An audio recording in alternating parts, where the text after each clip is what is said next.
Y en principio vamos a dar también la entrada, Violeta, si te parece bien, al periodista Ricardo Rafael.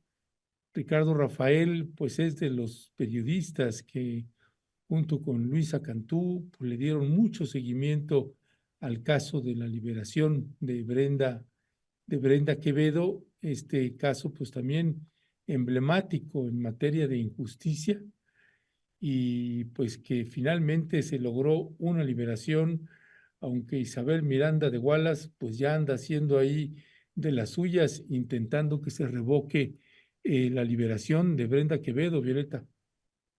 Sí, Ernesto, pues un tema también muy importante, decíamos, estábamos celebrando pues a nivel nacional y mundial lo de Julian Assange y también pues nos enteramos de este otro, de esta libertad condicionada, pero libertad al fin para Brenda Quevedo, va a traer un brazalete como ya lo hemos podido estar escuchando y leyendo, pero bueno, es algo importante que hay que seguir discutiendo, sobre todo por esto último que tú dices, pues harán todo lo posible porque esta medida y porque ella pues siga estando en prisión, Ernesto, y pues hemos visto todo el poder de Miranda de Wallace que seguirá haciendo todo lo posible por revertir esto. Así es, Violeta, y me parece ahí también que es es un asunto con este personaje, siniestro personaje que tenemos en nuestro país, Isabel Miranda de Wallace.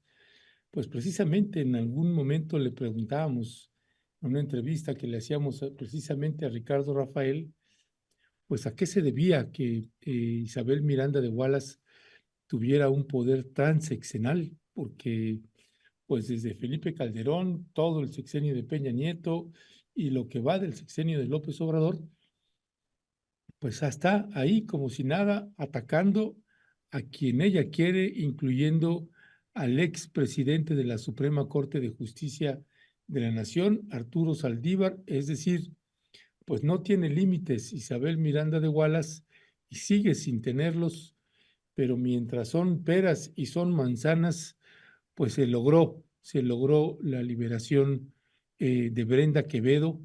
Ya se está conectando Violeta Ricardo Rafael, ya nada más veremos que pueda encender su cámara. Pero Ricardo Rafael Violeta precisamente es pues de los periodistas que vaya que se le ha dado seguimiento, están también algunos abogados, Salvador Leiva, también Etzaí Sandoval, y ahora Sofía de Robina también, que es la que llevaba el caso de Brenda Quevedo. Pero bueno, ya estamos viendo ahí en pantalla a Ricardo Rafael, que nos da muchísimo gusto tenerlo por acá. Le mandamos un fuerte abrazo. Ricardo Rafael, muy buenos días. Por acá estamos ya Violeta Núñez y un servidor. Buenos días. Buenos días, Ernesto Violeta, me da muchísimo gusto y muy agradecido por esta oportunidad. Pues en efecto, para conversar de un caso que lleva pues dando noticia casi 19 años. Es increíble que sigamos con rezagos de este tamaño. Y uno diría rezago del caso, no, rezago de la justicia, que de plano para algunas personas no llega nunca, ¿no? De eso es lo que creo que va el caso Wallace. Pero aquí estoy a las órdenes. Muchísimas gracias por la invitación. Al contrario, bienvenido, muchas gracias por tomarnos la llamada. Y bueno, yo tendría una duda.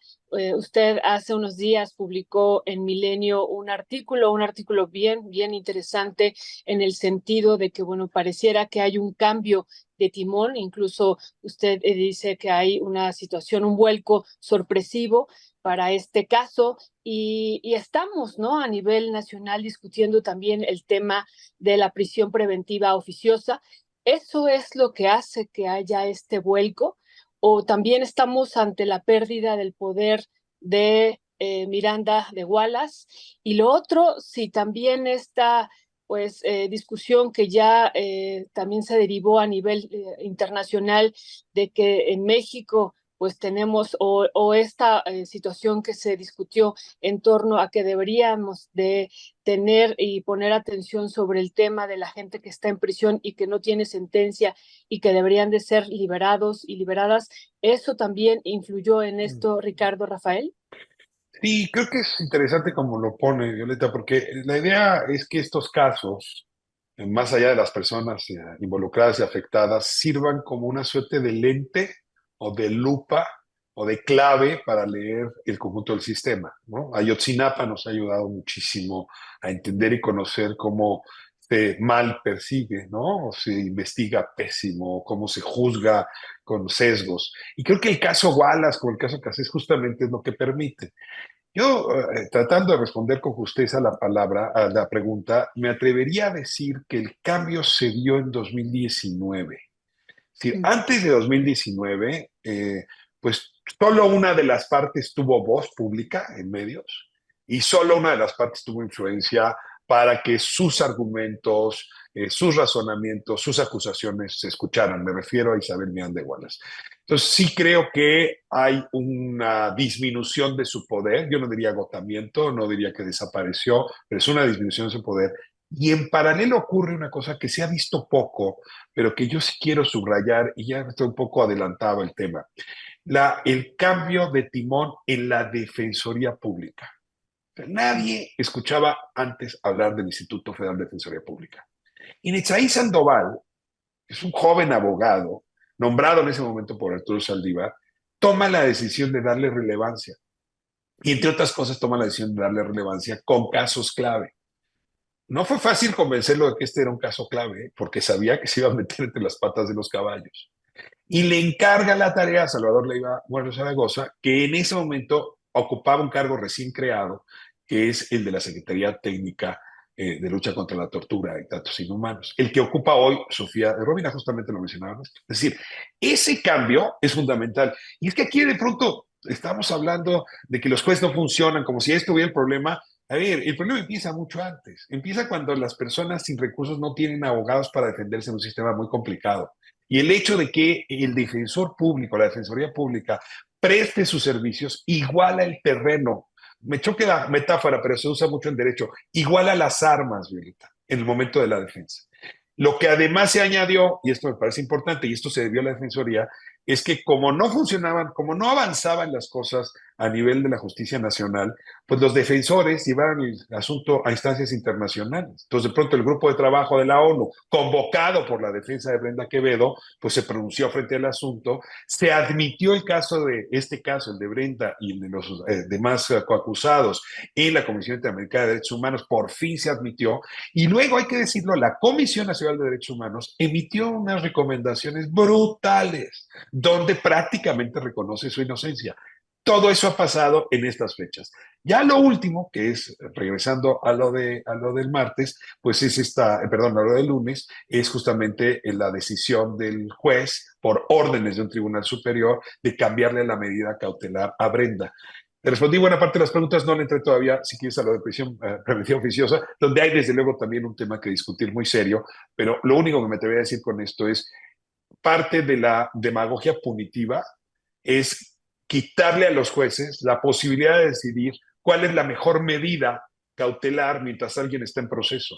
Porque pues solamente un juez puede decidir si este caso merece que la gente se esté en prisión o salga bajo fianza o bien tenga un brazalete. Esa es una decisión que el juez tendría que ver causa por causa, tema por tema, mérito por mérito.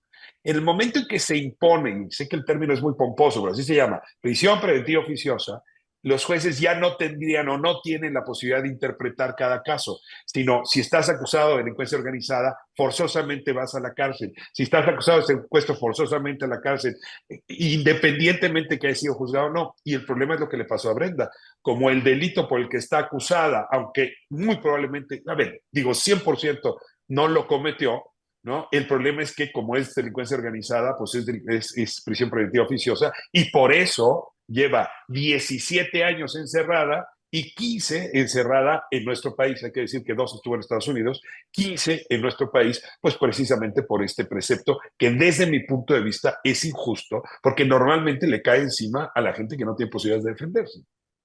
Ya, gracias, Ricardo. Acabas de señalar un punto ahí que en un tono afirmativo, y como sabes, pues siempre partimos de que la gente que nos está escuchando, pues algunos conocen el tema y otros no lo conocen.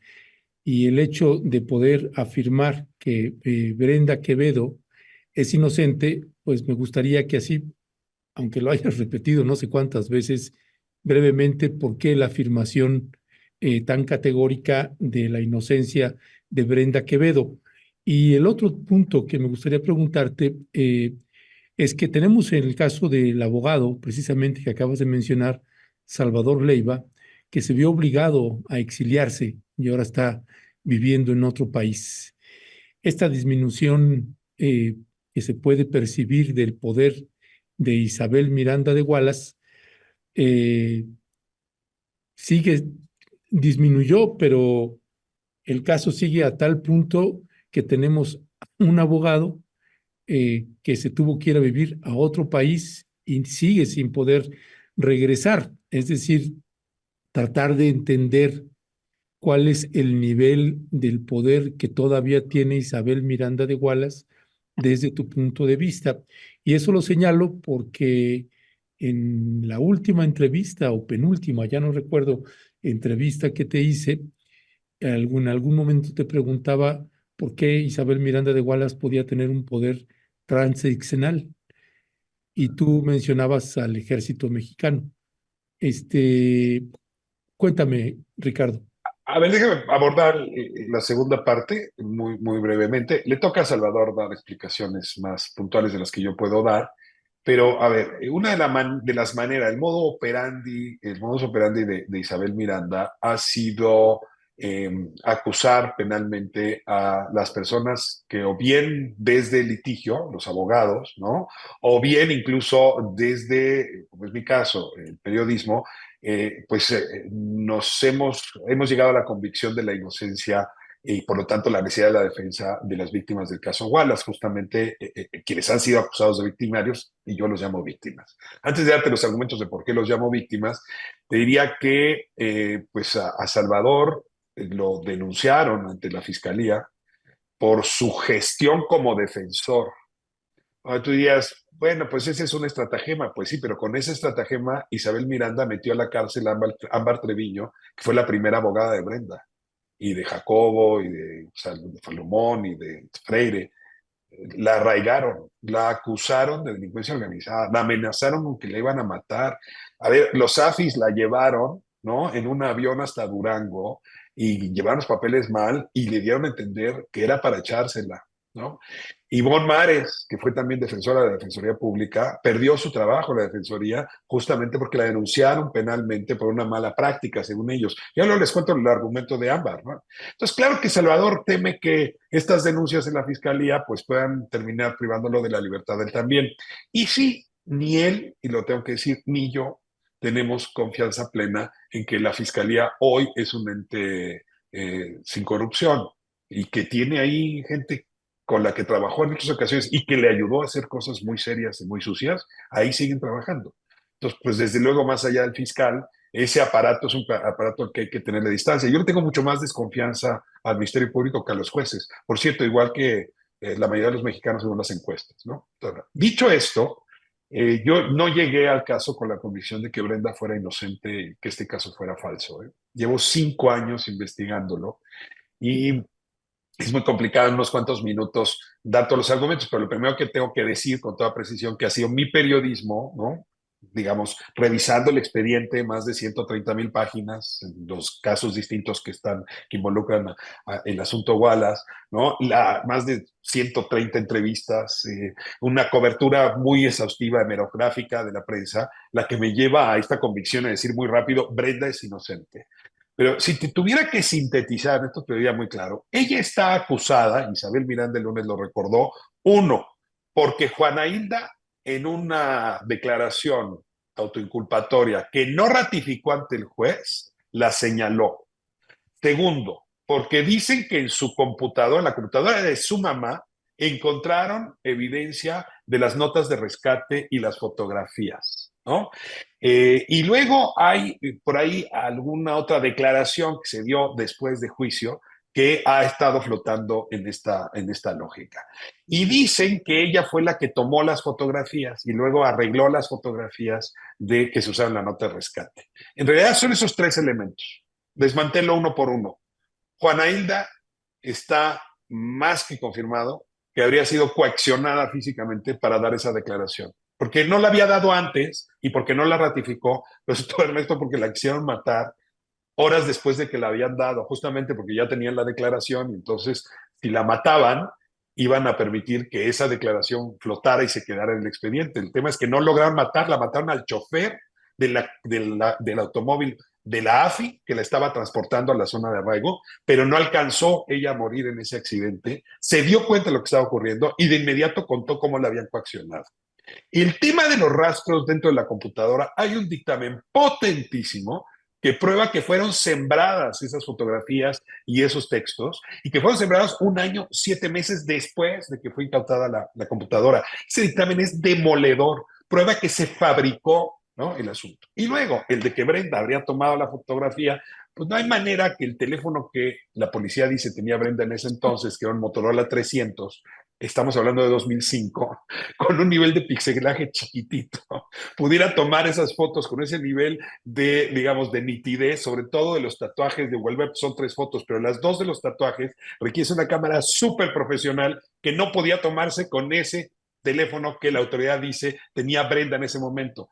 Pero además, si tú revisas la metadata, perdón que me meten estas honduras, ahí dice que ella, al mismo tiempo que estaba tomando la foto, la estaba editando en casa de su mamá. Pues no era posible estar en 2 lugares al mismo tiempo, porque el programa que tenía aquel teléfono Motorola 300 no permitía la edición. Pero les voy a dar el dato más interesante y, perdón, casi chusco. Cuando se da la primera audiencia del juicio y está César Freire frente a Isabel Miranda por primera ocasión, Isabel Miranda se quita un saco, un traje sastre, un saco de traje sastre que llevaba, y llevaba estampada la fotografía de su hijo, ¿no?, donde está recargado en una pared con una venda, que es la que más ha circulado, desnudo. Y le dice, tú lo mataste, tú lo mataste. Imagínense el show. No se dio cuenta que Isabel ahí mismo estaba esculpando a Brenda. Porque si ustedes en 2005 con un Motorola 300 tomaban una fotografía y la querían llevar luego a estampar a una tienda cualquiera de estos de autoservicio, no funcionaba. El nivel de pixelaje es tan chiquito que la fotografía se hubiera borrado toda. Aunque la pasaran por una computadora y trataran de editarla con Adobe, como dicen, no hay manera de obtener un archivo con el pixelaje necesario para luego irte a imprimir esa fotografía, lo cual a mí me lleva a la convicción de que Isabel fabricó probablemente con su hijo esa fotografía, que es la única manera en que ella luego haya podido estampar eso en su camiseta. Esas son las 3 piezas de evidencia. Ahora, si esto le sumamos que la mamá de la segunda hija de Gualberto habló con Gualberto 2 años después, le sumamos que hizo llamadas telefónicas después de muerto, en fin, ¿no?, que hizo gastos tontos, ¿eh?, en un 7-Eleven, en un Liverpool, en un restaurante, en un parque gocha con su tarjeta, 2, 3, 5, 7 días después de haber desaparecido, pues hay pruebas de vida suficiente para decir que el señor, desde luego que no fue secuestrado y mucho menos fue asesinado. Todo esto es lo que el juez está atendiendo y que muy probablemente permitirá entregarle la libertad a Brenda, a menos que pues esté financiado o se encuentre presionado por motivos distintos a los que la ley y este proceso dictan, ¿no? Perdón el alargamiento en la respuesta, pero créanme que son 5 años de investigación y este es el resumen más apretado por el cual me atrevo a decir que ella es inocente. Muchas gracias, no, al contrario, gracias por esta explicación. Pero también, si nos pudiera comentar de estas 2 versiones que hay también y que hemos visto en días recientes, que incluso varios medios de comunicación han retomado el trabajo que ha desarrollado Ricardo Rafael, y que es muy, muy importante también de dar a conocer a la audiencia estas 2 versiones que ella da, que da Miranda de Wallace. Además, digo, de esto, qué bueno que ya ahorita nos está comentando de las llamadas, de las diferentes llamadas que hubo. Y también lo otro que yo quería preguntarle, si nos puede explicar, pues además de qué es lo que sigue, pues estos espacios de reclusión que ha tenido. Sí, sí, muchas gracias. Creo que ya sí, otra vez ya estamos en vivo. Esperemos que nos confirmen, pero estábamos viendo ahí un evento en memoria de Andrés Aubry. La pregunta era las 2 versiones que ha documentado usted. Una, la del 12 de julio del 2005, y la otra que fue el 8, me parece el 8 de julio, ¿verdad? 8 de febrero de 2006. De 8 de febrero, sí. La otra, el 8 de febrero. Sobre estas dos versiones, si nos puede abundar y para que tengamos completa esta otra historia. Sí, a ver, son dos versiones que si se ponen juntas, estallan, son incompatibles. Cuento muy rápido. Hugo Alberto supuestamente desapareció la noche del 11 porque iba al cine con una mujer y se encontró su camioneta al día siguiente, 8 horas después, se encontró su camioneta afuera de Perugino. Llegó la madre, la señora Wallace, acompañada de familia, un mundo de gente, y en ese momento llegó un agente de la policía, bueno, un agente del Ministerio Público de la entonces Procuraduría de la Ciudad de México en su delegación Benito Juárez, ¿no? Esa declaración que le hace Isabel a la agente Guadalupe Noria es clave, Violeta, porque ahí ella dice textualmente, mi hijo fue al cine con una mujer que le presentó Jacobo Tagle Dovin y prácticamente creo que en ese edificio está secuestrado. ¿Cómo sabía todo eso? ¿Quién sabe? Pero ya estaba sembrando el nombre de Jacobo Tagle Dovin en ese momento, 8 horas después de que había, pues claramente no había llegado a trabajar, ¿no? Y lo sorprendente es que en ese entonces la fiscalía esperaba 72 horas para dar curso a las investigaciones. Por cierto, se le olvidó avisar a Locatel. O sea, tú no, desaparece tu hijo y no avisas a Locatel, pero eso sí, dadas tus influencias, tienes un agente tomándote nota. Y ese reporte de Guadalupe Noria es el que cuenta la primera versión, que la dice Isabel de viva voz, y es que Hugo Alberto habría bajado de manera forzada de la camioneta, lo habrían llevado a este edificio de Perugino, ahí habría subido al departamento 4, luego habría habido balazos y luego habría salido del departamento con herida, ¿no? De bala y manchando el piso. Lo importante es que Isabel ahí textualmente le dice a Noria que esa versión se la contó un niño de 8 años. ¿Cómo un niño de 8 años podría haber estado despierto a las 4 de la mañana A las 4 de la mañana. para enterarse de todas estas cosas o a las 3 de la mañana? Y luego cuando va la gente Noria y le dice al niño, oye, tú viste todo esto, el niño no tiene 8, tiene 12, es el único niño de esa edad que está en el edificio, dice, yo no dormí anoche aquí porque yo vivo en casa de mi abuela y me acaba de traer hoy a las 10 de la mañana. Y sí vino un señor que presumiblemente es el hermano de Isabel y me hizo preguntas rarísimas, pero yo no sé de qué habla porque yo no dormí. Entonces, esta versión se la inventó Isabel y con esa versión es con la que convence a las autoridades de perseguir a Juana Hilda, que era la que vivía en ese departamento, localizarla, aprenderla y literalmente arraigarla y luego torturarla. El día 8 de febrero viene la confesión. La confesión marca una historia totalmente distinta. Es una historia donde ella fue al cine, llegó, entró al departamento, el departamento le cayeron encima, lo golpearon, luego le dio un paro cardíaco, murió, luego lo serrucharon y sacaron los restos. El tema, Violeta, es que en la versión 1, la mamá del niño cuenta que estaba ligando a las 2 de la mañana con el vecino del departamento 2, que era un cubano, y que estuvieron de las 9 de la noche hasta las 5 de la mañana platicando en el rellano de la escalera, por hasta las 3. Entonces, pues ella tendría que haber visto pasar la historia de la segunda versión, es decir, cómo subieron a Hugo Alberto. Y ella dice, aquí no pasó nadie, y el cubano dice, aquí no pasó nadie. Luego, a esta chica y al cubano los denuncian penalmente, a ella la maltrata físicamente el hermano de Isabel Roberto, la lleva a empellones, lastimada, está registrado por el médico para forzarla a cambiar su declaración y esa declaración es una de las que ahora se usan para inculpar a Brenda y al resto. Entonces, esto que estás diciendo es el corazón de la investigación. Las dos versiones chocan y hacen imposible la ocurrencia del famoso secuestro y luego la muerte. Podría extenderme, y ya lo hice, pero ahí está el quid del asunto, por eso la pregunta es clara.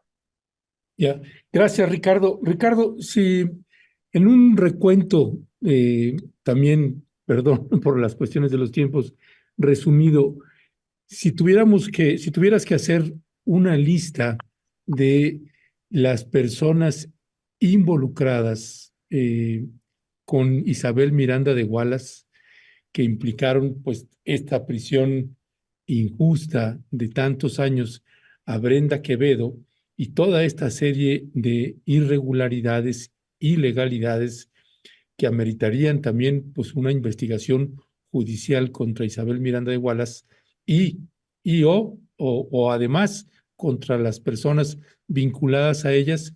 ¿Cuáles serían las personas que desde tu punto de vista han sido claves, que han participado conjuntamente con Isabel Miranda de Wallace? El tema es que sí va desde abajo hasta lo más arriba, ¿no? A ver, yo te pondría, en el centro están los funcionarios de la Subprocuraduría de Delincuencia Organizada, ¿no? Rodrigo Archundia me parece clave, Alberto Ramírez me parece clave, Braulio Robles Zúñiga me parece clave. Son un conjunto de personas que, por cierto, desde el 2005 navegaron hasta Ayotzinapa. O sea, Rodrigo Archundia es el primero que llegó al basurero de Cocula y se inventó la fabricación, se inventó la hipótesis del basurero de Cocula en el caso de Ayotzinapa. Es el mismo que fabricó el caso. Ahora, él respondía a las órdenes de Juan Santiago Vasconcelos, que desde luego tuvo mucho que ver. En un principio estaba peleada con Genaro García Luna, pero más tarde Genaro García Luna la apoyó y estaba peleada porque García Luna y Santiago Vasconcelos estaban peleados entre ellos. Pero luego la apoyó muchísimo. Pero hay evidencia de que hubo instrucciones directas del presidente de la República, me refiero a Felipe Calderón, a para que torturaran a Jacobo Tagle. Las declaraciones de Jacobo son durísimas al respecto, pero no habría habido manera en que se llevaran a Brenda, siendo todavía, digo, sin sentencia, ¿no? A Islas Marías, donde había pura gente condenada, y que lo hubieran torturado en Islas Marías sin la instrucción directa, por lo pronto, del secretario de Seguridad, que era Juan García Luna, pero muy probablemente apoyado por el presidente, porque hay varia evidencia de cómo presiona a Felipe Calderón a García Luna para que ayude a Isabel. Y por cierto, el entonces procurador Medina Mora se enoja justamente por esas presiones ejercidas desde la presidencia. Entonces, te diría, Ernesto, el sistema entero. O sea, desde los policías que investigaron, los peritos que falsificaron, los fiscales que persiguieron, ¿no? La Defensoría Pública que bajó los brazos en ese entonces, el primer juez que trató de ayudarlos y darles una sentencia baja, el segundo juez que les aventó una sentencia del tamaño de un tanque, ¿no? O sea, Juana Isla pasó de 28 años de prisión a 45, Freire pasó de 70 a 130 en la primera sentencia, ¿no? O los jueces que se han tardado con Brenda y con Jacobo 15 años en entregarle sentencia en primera instancia. Yo te diría, es un sistema. Yo sé que nos encanta decir, fue tal, fue García Luna, fue Felipe Calderón, esto creo que ya lo hemos comentado. El tema es el sistema entero de justicia, no me refiero al Poder Judicial solamente, sino el sistema de justicia lleva podrido y manipulado políticamente toda nuestra historia y eso no lo hemos podido cambiar. Y si este caso lo ha ganado Isabel Miranda de Wallace, es porque tengo los recursos económicos primero y políticos para aplastar a personas que no los tenían. Si estas personas hubieran tenido posibilidad de tener un turboabogado de esos que cobran millones, hace mucho que estarían fuera. Si el problema es que no han tenido una defensa justa. Y desde luego hay que decirlo, y medios de comunicación que en un principio recibieron dinero para pasar sus spots y que luego le dieron toda la voz a Isabel, que no está mal, pero no quisieron darle voz a nadie más. Si no sabes, eso es lo que a mí me ha costado, Violeta, que en ciertos medios que me den derecho de réplica. Ya, no solo porque habla mal del caso y malinforma, porque puede atacarme impunemente y cuando pido derecho de réplica no me la dan porque están con ella, quién sabe por qué razón. No escuchar a la contraparte es un problema muy serio en la justicia también. Muchas gracias, Ricardo Rafael. Realmente pues toda la investigación por años que ha hecho ha sido clave en este caso. Estamos como nación y hoy inicia incluso la discusión en Cámara de Diputados de la reforma al Poder Judicial. Después de todos estos años y de otros temas que ha llevado, ¿cuál sería la reforma al Poder Judicial necesaria pensando en este caso, en el caso que estamos abordando ahorita de Brenda Quevedo? Lo primero que te diría, Violeta, es que coincido con el 80% de la población que en las encuestas, tanto de Morena como las que se han hecho por fuera, dicen que el sistema de justicia no puede seguir como está. Y perdón que lo diga así, no hablo de poder judicial, es todo el sistema de justicia no puede seguir como está. Los tribunales locales, las fiscalías, los peritos, las cárceles, está realmente nos desiguala, no es democrático y hay que cambiarlo. Y en eso coincido con el diagnóstico del presidente López Obrador y de la mayoría gobernante. Ahora, este caso me lleva a poner prevenciones y poner dudas respecto a la solución que se está planteando. Y lo voy a decir muy rápido, ¿por qué? Si en el caso Wallace, los jueces no se atrevieron a liberar en unos casos, o incluso a sentenciar en el caso de Brenda y Jacobo, temiendo lo que dijera la opinión pública, viéndose exhibidos por Isabel en los espectaculares. Es decir, si la demagogia punitiva, la demagogia penal ha hecho que este caso no avance, porque no hemos tenido jueces neutros, imaginémonos que el juez que tuviera que decidir hoy lo de Brenda, no hoy, en época de Peña Nieto, el juez que tenía que decidir esto en la época de Peña Nieto, se sometiera a elecciones. Pues con tal de ganar el voto, mejor no sentencia. O si en ese momento la opinión pública opina que Brenda es culpable, la va a sentenciar culpable. No se va a atrever a declarar la inocencia a partir del análisis riguroso de las pruebas, sino del futuro de su carrera en las urnas. Por eso yo no confío en que el voto popular es el que resuelve tener jueces más neutros y más. Esos jueces se van a ver sesgados por cómo anda el ambiente en el momento. Se ha querido poner como ejemplo los estados en Estados Unidos donde los jueces son electos, que es en la mitad. Hay mundo de evidencia que demuestra que los jueces, cuando van a ir a elecciones, dejan de pensar en la justicia y sentencian de manera ejemplar y muy dura a gente inocente. Creo que ir a voto popular para la elección de jueces no va a ser más que agravar casos similares a los de Brenda. Porque otra vez, quien tenga acceso a los medios y siguen estando muy concentrados en este país, y cuidado, que la mañanera ya se va, entonces el equilibrio que plantea la mañanera también se va, eso va a generar otra vez estados de ánimo que culpabilizan gente a quienes los jueces no van a juzgar con objetividad porque van a estar pensando en las urnas. Por eso pensar en otros métodos creo que sería todavía pertinente. Creo que esta batalla ya la perdí y ya la perdimos. Creo que va a haber algún tipo de voto popular, pero ojalá y tenga una serie de candados y contrapesos que impidan que esta demagogia punitiva se siga expresando.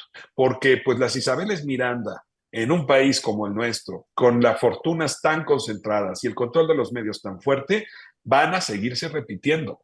Y entonces la simetría de armas se va a seguir dando porque los jueces van a jugar en función de su popularidad y no en función de criterios judiciales. Ya, pues Ricardo Rafael, te queremos agradecer. Ese es un gran tema. Ya te estaremos invitando también, si te parece bien, a algunas mesas también de análisis, de debate, de reflexión sobre la reforma al Poder Judicial. Van a estar saliendo varias propuestas. Esa es una reforma que, hasta donde puedo entender, tendrá algunos ajustes y hay modificaciones. Ya veremos qué sucede. Por lo pronto, Ricardo Rafael, pues queremos agradecerte que nos hayas tomado la llamada y además otro asunto que nos parece importante es que, mire, cuando uno como periodista se mete en temas y en casos, pues a veces cuando se logra lo que se logró ahora, que es la libertad de Brenda Quevedo, pues son cosas que son tan pocos casos que claro que hay que celebrarlos y hay que agradecer el trabajo que hacen colegas periodistas, en este caso Ricardo Rafael, a Luisa Cantú, hay varios compañeros, los abogados, Netzaí, Salvador Leiva, Sofía de Robina, en fin, hay gente que ha estado empujando muchísimo y que nos parece que cuando se logra esto es pues el conjunto de esfuerzos y Ricardo Rafael, pues 5 años clavadísimo en el tema. Hay temas que por alguna razón